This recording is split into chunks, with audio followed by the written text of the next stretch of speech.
avons réhabilité le laboratoire de santé publique de Bunia.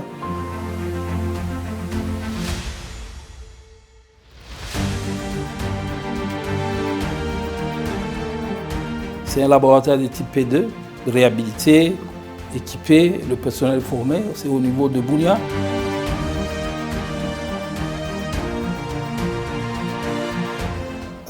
Nous avons réhabilité le laboratoire Lafaki, ici à Kinshasa. C'est un laboratoire de contrôle de qualité des médicaments.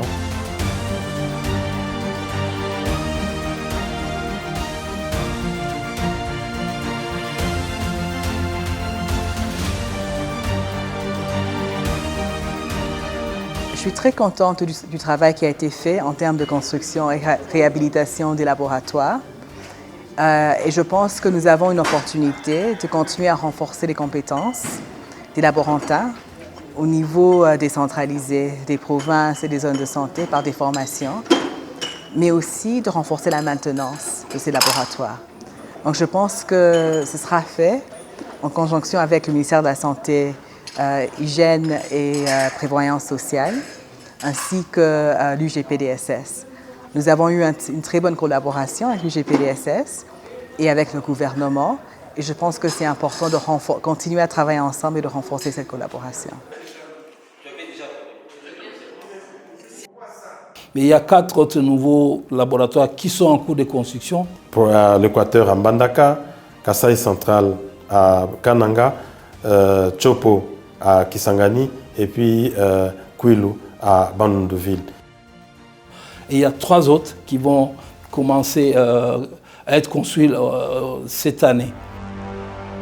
On voudrait arriver à un point où, lorsqu'il y a besoin de détection ou de diagnostic d'une maladie épidémique, que ça se fasse au niveau de la province.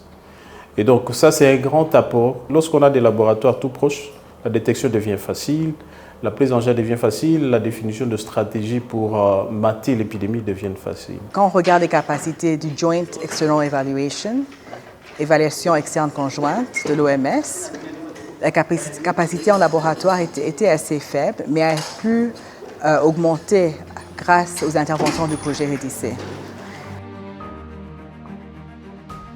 La réfection et l'équipement de l'entrepôt de Mamaemo, qui est un entrepôt d'une grande capacité qui peut recevoir 200 conteneurs de 40 pieds.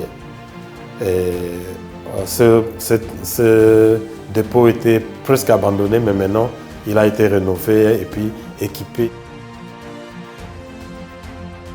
Et au-delà de ça, on a renforcé les provinces en termes des équipes d'intervention rapide. Lorsque la capacité au niveau opérationnel, ça veut dire zone de santé, est dépassée, on a la possibilité de faire intervenir l'équipe provinciale. Et pareil, lorsque l'équipe provinciale n'est pas à même, on remonte plus haut pour pouvoir aider avec l'équipe du niveau national. Aujourd'hui, la RDC, qui a 411 points d'entrée, a voulu renforcer les capacités dans 18 points d'entrée désignés. Et aujourd'hui, on est fiers de dire que parmi les 18, on a déjà 10 qui ont les capacités aujourd'hui de répondre aux urgences et d'empêcher que les maladies puissent sortir de la RDC ou entrer.